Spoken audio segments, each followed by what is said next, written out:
الحمد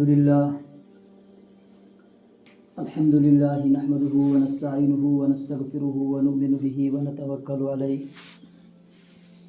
ونعوذ بالله من شرور أنفسنا ومن سيئات أعمالنا من يهده الله فلا مضل له ومن يضلله فلا هادي له ونشهد أن لا إله إلا الله وحده لا شريك له ونشهد أن محمدا عبده ورسوله. اعوذ باللہ من الشیطان الرجیم. بسم اللہ الرحمن الرحیم. یا ایھا الذین آمنوا استعینوا بالصبر والصلاۃ ان اللہ مع الصابرین ولا تقولوا لمن يقتل في سبيل الله اموات بل احیاء ولكن لا تشعرون. قال النبی صلی اللہ علیہ وسلم حسین منی وانا من الحسین سبحانك لا علم لنا إلا ما علمتنا إنك أنت العليم الحكيم. رب اشرح لي صدري ويسر لي أمري واحلل عقدة من لساني يفقهوا قولي. اللهم صل على محمد وعلى آل محمد كما صليت على إبراهيم وعلى آل إبراهيم إنك حميد مجيد. اللهم بارك على محمد وعلى آل محمد كما باركت على إبراهيم وعلى آل إبراهيم إنك حميد مجيد. محترم بزرگوں اور دوستو، اللہ جل جلالہ عما نوالہ کا کرم اور احسان اور فضل ہوا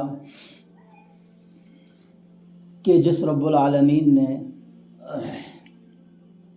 ہمیں اپنے گھر میں آنے کی توفیق نصیب فرمائی اور یہ مہینہ محرم الحرام کی نسبت سے بہت مقدس مہینہ ہے. عام طور پر تو اس میں ایک ہی دن کو یاد رکھا جاتا ہے کہ 10 محرم الحرام ہے، یوم عاشوراء کا دن ہے. کیا ہوا ہے کہ 10 محرم کو حضرت حسین رضی اللہ تعالی عنہ کو کوفیوں نے میدان کربلا کے اندر شہید کیا. عام سی بات اتنی ہی ہم نے یاد رکھی ہے. ہوا کیا؟ کیوں حضرت حسین رضی اللہ تعالی عنہ کو شہید کیا گیا 10 محرم کی تاریخ کو؟ اور یوں آتا ہے کہ 10 محرم کے دن ہی جمعہ کا دن ہوگا اور قیامت برپا ہوگی. حضرت آدم علیہ السلام کی توبہ جب قبول ہوئی تھی تو 10 محرم کا ہی دن تھا.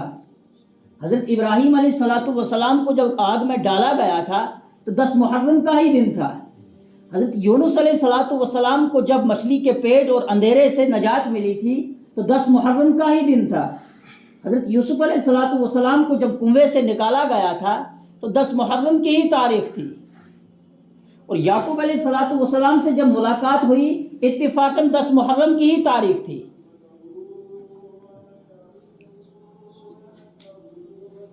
حضرت حسین رضی اللہ تعالی عنہ کی شہادت تو ایک دردناک شہادت ہے جو 10 محرم کو پیش آئی ہے. لیکن اسی محرم الحرام کے مہینے میں حضرت عمر رضی اللہ تعالی عنہ کو شہید کیا گیا. حضرت حسین رضی اللہ تعالی عنہ مکہ اور مدینہ کے اندر تھے. حضرت معاویہ رضی اللہ تعالی عنہ کی حکومت ختم ہوئی، ان کا دنیا سے جانا ہوا اور یزید بن معاویہ جیسے ہی تخت نشین ہوا، جیسے ہی سلطنت اس کو ملی، جیسے ہی حکومت اس کے ہاتھ آ گئی، اس نے فوراً دباؤ ڈالا.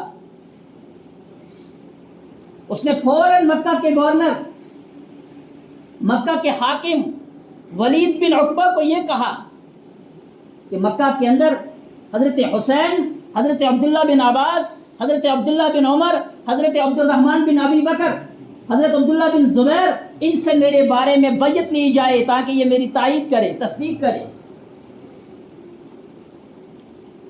حضرت حسین رضی اللہ تعالی عنہ کو یزید کی خلافت کے بعد، یزید کی حکومت کے بعد خلافت کا نظام تو خیر حضرت علی رضی اللہ تعالی عنہ کے دنیا سے جانے کے بعد ختم ہوا تھا. ویسے حدیث کے اندر آتا ہے کہ 30 برس خلافت کا نظام چلنے والا تھا. تو حضرت حسن رضی اللہ تعالی عنہ کے 6 مہینے اگر ایڈ کیے جائے تو پھر 30 برس کی خلافت کا نظام اختتام پہنچ چکا تھا، اختتام پذیر ہو چکا تھا.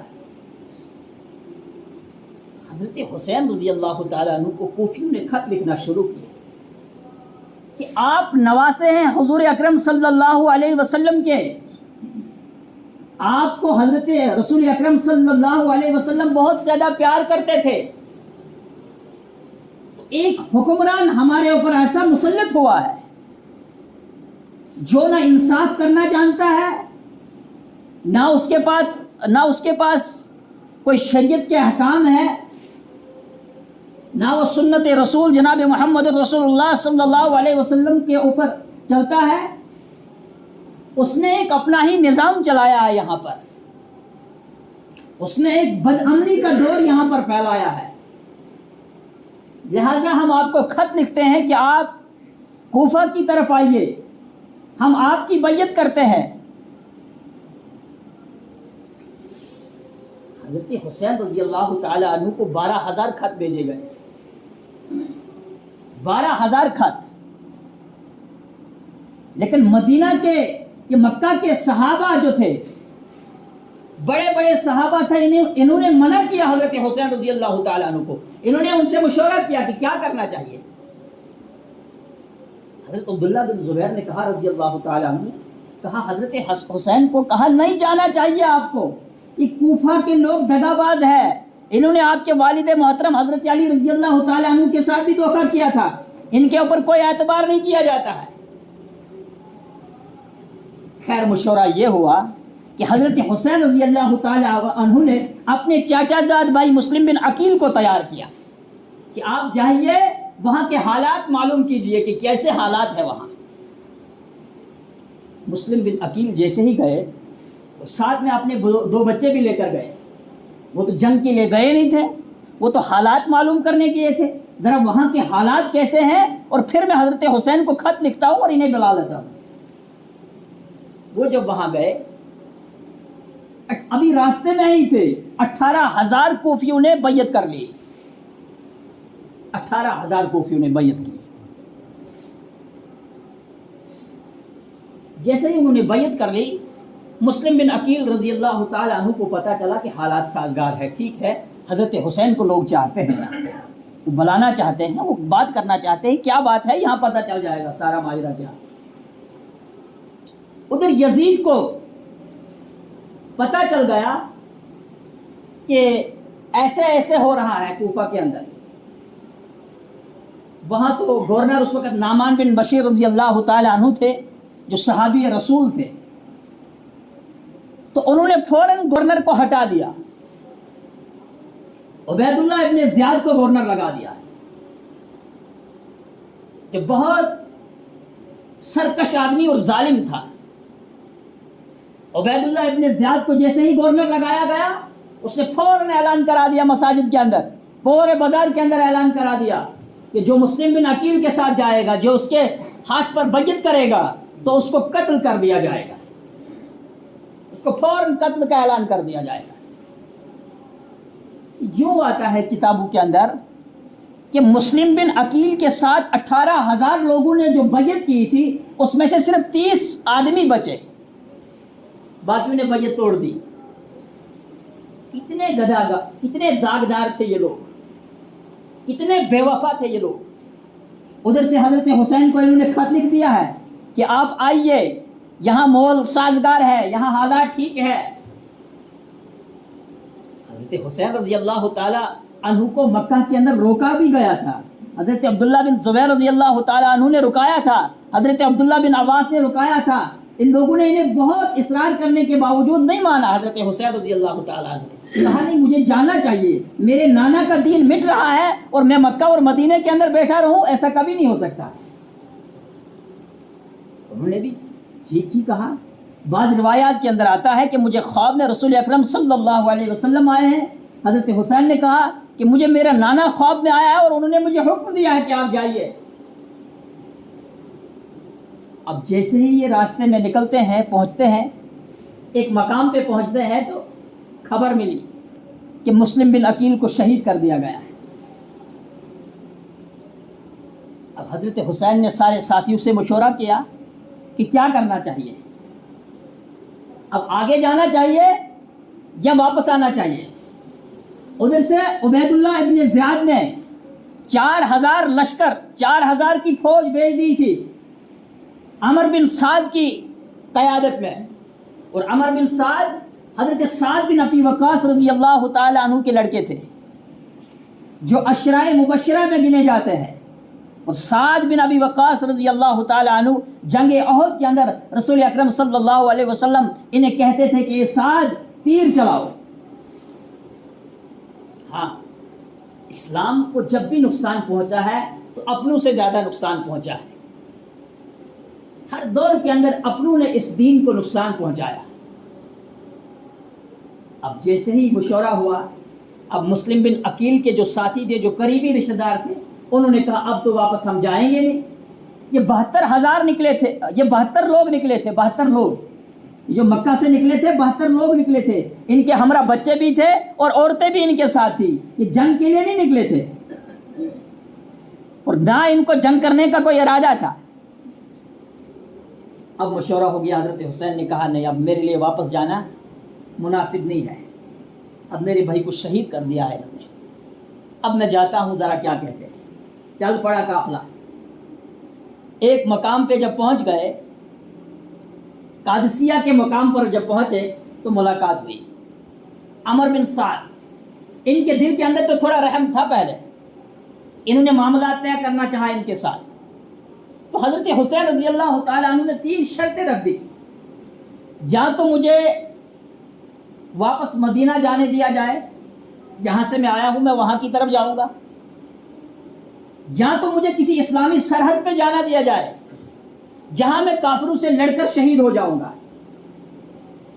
یا مجھے آپ میرے راستے سے ہٹ جائیے، میں یزید کے پاس جاتا ہوں اور یزید کے ساتھ بات کرتا ہوں، تو پھر ہم آپس میں کیا طے ہوتا ہے، کیا میں اس کی بیعت کرتا ہوں یا کیا ہوتا ہے، تو وہیں ہم طے کریں گے۔ عمر بن سعد نے ایک خط لکھا، عبید اللہ ابن زیاد جو گورنر تھا اس کو لکھا کہ ایسے ایسے حضرت حسین رضی اللہ تعالی عنہ نے شرط لگائی ہے۔ تو انہوں نے سوچا کہ عمر بن سعد تو کچھ رعایت کر رہے ہیں حضرت حسین رضی اللہ تعالی عنہ کے ساتھ۔ انہوں نے فوراً فوج کی کمان جو ہے وہ شمر کو دے کر بھیجی، شمر لعین کو انہوں نے فوراً اس کو فوج دی اور وہاں پر بھیجا اور لکھ دیا اپنے خط میں کہ آج کے بعد عمر بن سعد کی جگہ شمر فوج کی قیادت کرے گا۔ جیسے ہی آگے فوراً خیمہ لگے تھے، خیموں میں تھے وہ لوگ، انہوں نے فوراً خیمہ جلانا شروع کیا۔ کیوں؟ ان کو پتا تھا کہ جو 12,000 خط حضرت حسین رضی اللہ تعالی عنہ کو گئے ہیں یہ تو کوفہ والے لوگوں نے بھیجے ہیں۔ اب جب یزید کے سامنے حضرت حسین رضی اللہ تعالی عنہ یہ خط کھولے گا تو یزید تو کوفیوں پر پھر برسے گا۔ حضرت حسین رضی اللہ تعالی عنہ کی 3 شرطوں کو نہیں مانا گیا۔ نہر فرات پر پہرا لگایا گیا، پانی بھی بند کر دیا گیا حضرت حسین رضی اللہ تعالی عنہ کے لیے۔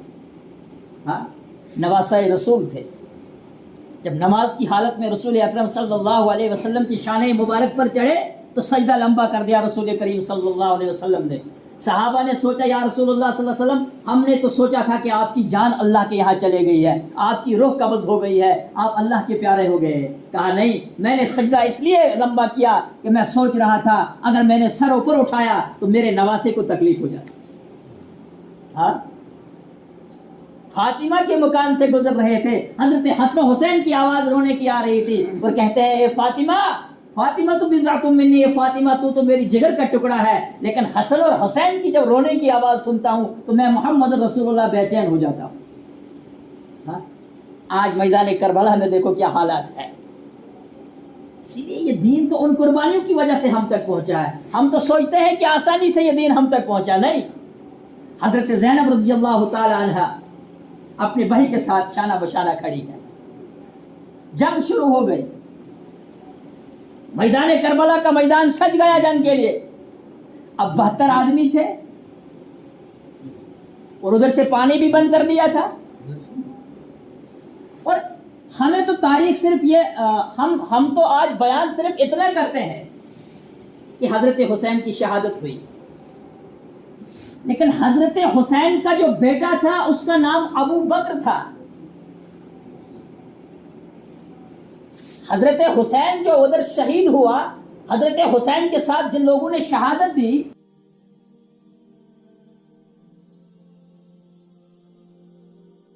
ابو بکر نام کا صحابی تھا. اس میں حضرت عمر رضی اللہ تعالی عنہ کے نام کا بندہ اس میں شہید ہوا.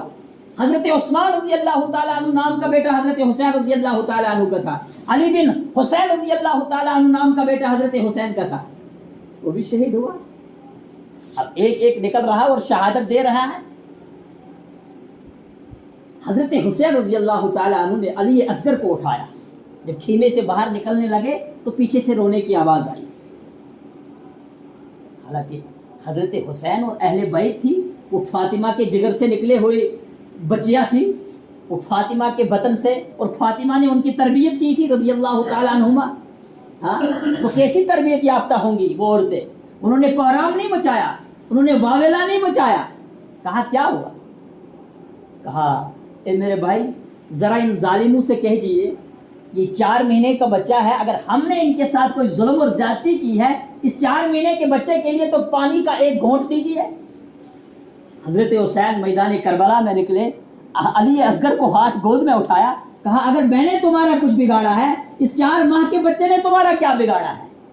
ایک ظالم نے تیر چلایا اور علی اصغر کے حلق سے اتر گیا اور شہید ہو گیا. حضرت علی اصغر کو حضرت حسین رضی اللہ تعالی عنہ نے واپس اندر خیمے کے اندر پہنچایا. اب وہاں کی عورتیں کیسی تھی؟ انہوں نے کوئی کہرام برپا نہیں کیا، انہوں نے کوئی کپڑے نہیں پھاڑے، انہوں نے کوئی بال ننگے نہیں کیے جیسے ہمارے یہاں ہوتا ہے. ایک ایک عورت شہادت کو دیکھتی جا رہی ہے اور اللہ تبارک و تعالیٰ کے یہاں اس آیت پہ عمل کرتی جا رہی ہے. یا ایھا الذین آمنوا استعینوا بالصبر والصلاۃ، اے ایمان والو نماز کے ذریعے صبر کو حاصل کرو. ان اللہ مع الصابرین، بے شک اللہ صابرین کے ساتھ ہے. ہاں، ان لوگوں نے صبر کا دامن نہیں چھوڑا.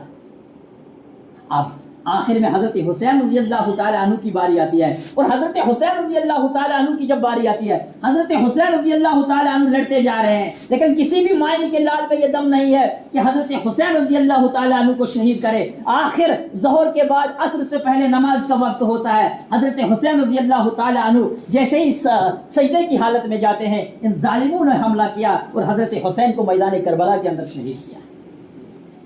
نماز کی حالت میں حضرت حسین نے اپنے سر کٹوایا. لیکن آج میں اور آپ نماز نہیں پڑھتے. حضرت حسین نے میدان کربلا جنگ کی حالت میں نماز نہیں چھوڑی، لیکن آج ہم نماز کو چھوڑتے جا رہے ہیں. ہاں، کیا کل قیامت کے دن حضرت حسین ہم سے سوال نہیں کرے گا؟ ہم سے نہیں پوچھے گا کہ میں نے تو میدان کربلا کے اندر جہاں تلواریں چل رہی تھی، جہاں تیر برسائے جا رہے تھے، وہاں تو میں نے نماز نہیں چھوڑی تھی. آپ گھروں میں بیٹھ کر، آپ بازاروں میں جا کر، آپ سیٹیوں میں جا کر نمازیں چھوڑ رہے ہو. حضرت زینب ہم سے کل قیامت کے دن سوال نہیں کرے گی کہ میں نے اپنے پردہ، میں نے خواتین، میں نے کیسے پردہ کیا میدان کربلا کے اندر، میں نے وہاں نہیں رویا، میں نے وہاں اپنے بال نہیں نوچے، میں نے وہاں اپنے کپڑے نہیں پھاڑے جہاں چھوٹے چھوٹے بچوں کی شہادتیں ہو رہی ہے، اور آج اس امت کی چھوٹی چھوٹی بچیاں ڈانس کر رہی ہے. کیا ہم سے کل قیامت کے دن سوال نہیں ہوگا؟ ہاں، یہ ہم سے نہیں پوچھا جائے گا. ہم ملازم طبقہ ہے، ٹھیک ہے، ہم ایجوکیشن گورنمنٹ کے ملازم ہیں، ہم مانتے ہیں، لیکن ہم محمد رسول اللہ کے تو بھی غلام ہیں. ہمیں تو رسول اکرم کا قیامت کے دن سوال کرے گا حوضے کو سر پہ. اے میرے امتی، میں تو اس امت کو یہ سبق دے کر گیا تھا. حضرت عائشہ قرآن پڑھ رہی تھی، قرآن کی آواز باہر آ رہی تھی، میں نے اس سراغ کو بند کیا. میں نے کہا اے عائشہ، تیری قرآن کی آواز بھی نہیں باہر جانی چاہیے چار دیواری سے. آج میری اور ماں اور بہنیں گاتی ہے، گانا گاتی ہے، ڈانسیں کرتی ہے غیروں کے سامنے. کیا کل قیامت کے دن ہم سے سوال نہیں ہوگا؟ اس ملک کو ہم نے آزاد کیا ہے. اس ملک کے جھنڈے کے اندر جو لال سرخ نشان ہے وہ ہمارا خون ہے. ہم نے شاملی کے میدان کو سجایا ہے. ہم سے زیادہ اس ملک کے لیے کسی نے قربانی نہیں دی ہے. لیکن یہ غلط رواج ہے کہ ہم اپنی بہنوں کو, ہم اپنی بچوں کو جس نے آزادی پہ نچائے اور ہم یہ خوشی بنائے. یہ کوئی خوشی منانے کا طریقہ نہیں ہے. ہاں, انگریز کو اگر کسی نے یہاں سے بگایا ہے تو وہ ہم تھے. ہمیں ٹیپو سلطان شہید نہیں بولیں گے, ہم شاہ اسماعیل شہید کو نہیں بولیں گے, ہم حسین احمد مدنی کو نہیں بولیں گے, جنہوں نے دہلی سے انگریز نے جب جیل کے اندر بلایا تھا, دیوبند سے اپنے اندر کفن اٹھایا تھا. انگریز نے کہا مولانا آپ نے جو فتویٰ دیا ہے کہ انگریز کی فوج میں بھرتی ہونا حرام ہے, آپ کو پتا ہے اس کی سزا کیا ہے؟ اس کی سزا موت ہے, آپ کو پھانسی پہ لٹکایا جائے گا. حسین احمد مدنی نے کہا اے انگریز, اے گورے چمڑی والے, جب سہارنپور سے نکلا تھا اندر ہاتھ ڈالا, اندر سے کپڑا نکالا, کہا یہ سفید کپڑا کفن اپنے لیے ساتھ لایا ہوں. میں نے کل بھی وہی فتویٰ دیا تھا کہ انگریز کی فوج میں جانا حرام ہے, اور آج بھی وہی فتویٰ دیتا ہوں کہ انگریز کی فوج میں بھرتی ہونا حرام ہے. کیا ہم نے اس ملک کے لیے قربانی نہیں دی ہے؟ نہیں, ہم نے ان سے زیادہ قربانیاں دی ہے جو اس ملک کا نام لیتے ہیں. ہم نے ہمارا خون بہا گیا اس ملک کے اندر. لیکن میرے دوستوں اور بزرگوں, ہم اس ملک کے غلام ہیں. میں مانتا ہوں ہم اس ملک کا کھاتے ہیں, ہم اس ملک کے غلام ہیں, لیکن ہم محمد الرسول اللہ صلی اللہ علیہ وسلم کے غلام ہیں. ہمیں محمد الرسول اللہ صلی اللہ علیہ وسلم کے دین کے بارے میں کسی سے بھی سودا نہیں کرانا ہے. دین کے معاملے میں کسی سے کوئی سودا نہیں ہوگا. ہماری بچیاں, ہمارے بچے اس طریقے پر چلیں گے جس طریقے پر جناب محمد رسول اللہ صلی اللہ علیہ وسلم ہمیں تعلیم دے کر گئے ہیں. میدان کربلا میں حضرت حسین رضی اللہ تعالی عنہ نے ہمیں تعلیم دی. اگر میدان کربلا کے اندر حضرت حسین جھک جاتے, یزید سے صلح کرتے, یزید سے کوئی شرائط طے کرتے, تو ہم عمر پر یہی ہمیں کہا جاتا کہ ہم بھی یزیدیوں کے سامنے جھک جاتے. لیکن میدان کربلا کے اندر حضرت حسین رضی اللہ تعالی عنہ نے شہادت کا جام تو نوش کیا, شہادت کے مقام کو تو پہنچ گئے, لیکن یزید جیسے غلیظ انسان کے سامنے نہیں جھکے. کربلا کے بعد تو دو ہی جماعتیں, دو ہی فرقے بچتے ہیں, ایک یزیدی بچتا ہے, ایک حسینی بچتا ہے. ہاں, لیکن حضرت حسین نے حق کا راستہ نہیں چھوڑا. حضرت حسین نے حق کے لیے اپنی جان دے دی. 72 آدمیوں کی جانیں حضرت حسین نے قربان کی, لیکن حق کے اوپر کوئی سودا نہیں کیا. ورنہ وہ لوگ سودا کر سکتے تھے, ان لوگوں کے پاس اختیار تھا, وہ جھک سکتے تھے, لیکن وہ جھکے نہیں. انہوں نے سوچا کہ اگر آج ہم جھکیں گے تو تاریخ ہمیں یاد کبھی نہیں رکھے گی. اگر انہوں نے شہادت دی, وہ وہاں قربان ہوئے, تو ہر جگہ حضرت حسین رضی اللہ تعالی عنہ کا نعرہ لگتا ہے, ہر جگہ حضرت حسین کا تذکرہ ہوتا ہے. لیکن یزید جیسے لعین انسان نے, جس نے اپنی حکومت بچانے کے لیے حضرت حسین رضی اللہ تعالی عنہ کو شہید کیا, اس نااہل نے جس حکومت کے لیے شہید کیا, اس نے بھی وہ حکومت کا مزہ نہیں چکھا. اپنی ہی بیوی نے زہر دے کر اس نالائق کو مار دیا, اپنی بیوی نے. اور کچھ ہی دنوں کے بعد حضرت حسین رضی اللہ تعالی عنہ کی شہادت کے کچھ ہی دنوں کے بعد اپنی بیوی نے اس کو زہر کھلایا اور جہنم واصل کر دیا. اللہ تبارک و تعالی ہمیں زیادہ سننے سے زیادہ عمل کرنے کی توفیق عطا فرمائے. یہ واقعہ بہت لمبا ہے, اس کو سنانے کے لیے تو بہت وقت ہمیں چاہیے, لیکن مختصر سا یہی ہے.